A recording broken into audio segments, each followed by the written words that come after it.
નમસ્કાર. દર વર્ષે 26 જાન્યુઆરી આવે છે અને આખો દેશ ગર્વથી આપણો ગણતંત્ર દિવસ ઉજવે છે.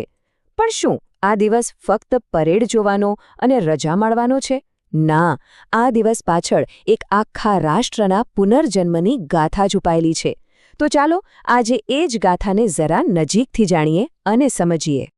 તો સવાલ એ જ છે કે શું 26 જાન્યુઆરી માત્ર એક રજા છે? બિલકુલ નહીં. આ તારીખ કોઈ સામાન્ય તારીખ નથી. આ એ પાયો છે જેના પર આજનું ભારત ઊભું છે.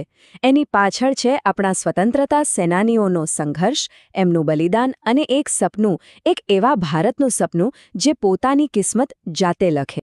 તો ચાલો આ સફરની શરૂઆત કરીએ એક બહુ જ ખાસ તારીખથી. જુઓ, 1947માં આપણને આઝાદી તો મળી ગઈ, પણ એ તો માત્ર પહેલું પગલું હતું. સાચી સફર તો હવે શરૂ થવાની હતી.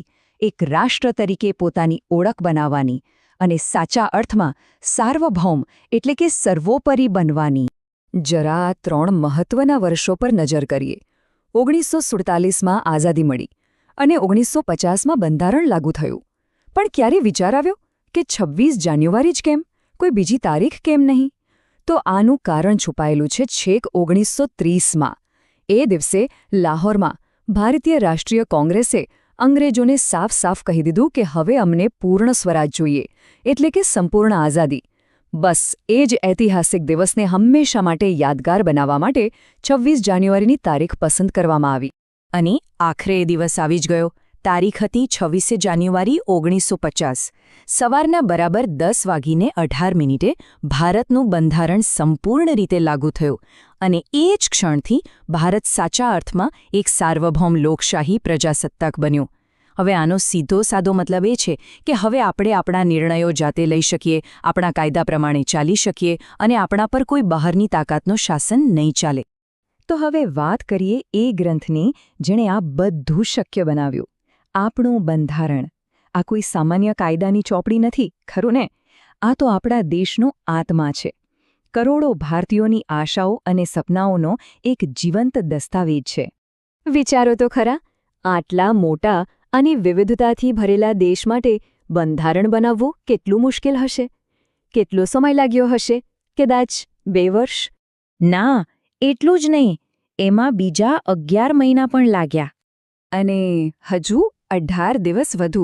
જી હા, પૂરા 2 વર્ષ, 11 મહિના અને 18 દિવસની સખત મહેનત પછી આપણું બંધારણ તૈયાર થયું હતું. આ કોઈ નાનું કામ નહોતું. દેશના સૌથી તેજસ્વી લોકોએ દિવસ-રાત એક કરીને આ કામ પાર પાડ્યું હતું.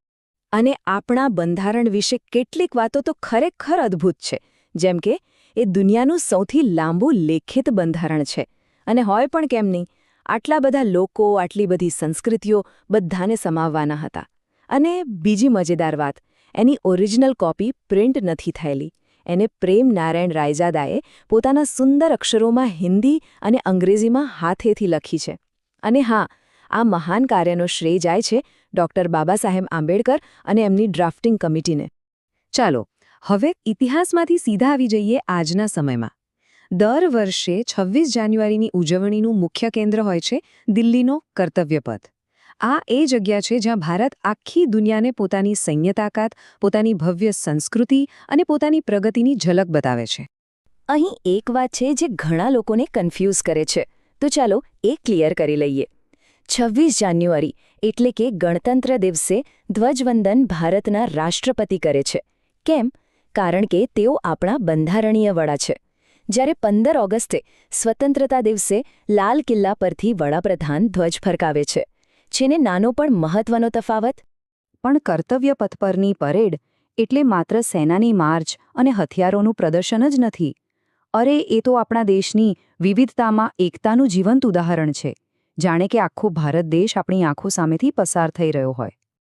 આ પરેડના મુખ્ય આકર્ષણોની વાત કરીએ તો સૌથી પહેલાં તો આપણી 3 સેનાઓ આર્મી, નેવી અને એરફોર્સ એમનું શિસ્તબદ્ધ પરેડ જોઈને રૂંવાડા ઊભા થઈ જાય. એ પછી આવે છે અલગ-અલગ રાજ્યોની રંગબેરંગી ઝાંખીઓ, જ્યાં આપણને આખા ભારતની સફર કરાવે છે. અને આ જ દિવસે દેશના શૂરવીરોને વીરતા પુરસ્કારોથી સન્માનિત પણ કરવામાં આવે છે. અને આ એ જ ગૌરવનો દિવસ છે જ્યારે દેશ માટે અદમ્ય સાહસ બતાવનાર વીરોને પરમવીર ચક્ર, અશોક ચક્ર અને વીરચક્ર જેવા સર્વોચ્ચ સન્માન આપવામાં આવે છે. આ એ લોકો છે જેમણે દેશ માટે પોતાનો જીવ પણ દાવ પર લગાવી દીધો હોય. પણ એક મિનિટ, શું આ બધી ઉજવણી 26 જાન્યુઆરીની સાંજે જ ખતમ થઈ જાય છે? ના, બિલકુલ નહીં. આ ભવ્ય ઉત્સવનો એક સત્તાવાર અને ખૂબ જ શાનદાર સમાપન સમારોહ પણ હોય છે. ગણતંત્ર દિવસની ઉજવણીનું સત્તાવાર સમાપન થાય છે 3 દિવસ પછી, એટલે કે 29 જાન્યુઆરીની સાંજે. દિલ્હીના વિજય ચોક પર બીટિંગ રિટ્રીટ સેરેમની યોજાય છે. સૂર્યાસ્તનો સમય હોય, સામે ભવ્ય રાષ્ટ્રપતિ ભવન હોય અને આપણી સેનાના બેન્ડ્સ દેશભક્તિની એવી મધુર ધૂન વગાડે છે કે આખું વાતાવરણ જ ભાવુક અને યાદગાર બની જાય છે. તો આ બધો ઇતિહાસ, આપણું બંધારણ અને આ શાનદાર ઉજવણી જોયા પછી છેલ્લે એક સવાલ આપણે સૌએ પોતાની જાતને પૂછવો જોઈએ. આ ગણતંત્રનો આપણા માટે શું અર્થ છે? એ આપણને જે અધિકારો આપે છે, એની સાથે જે જવાબદારીઓ આવે છે, એને નિભાવવી એ જ આ દિવસની સાચી ઉજવણી છે.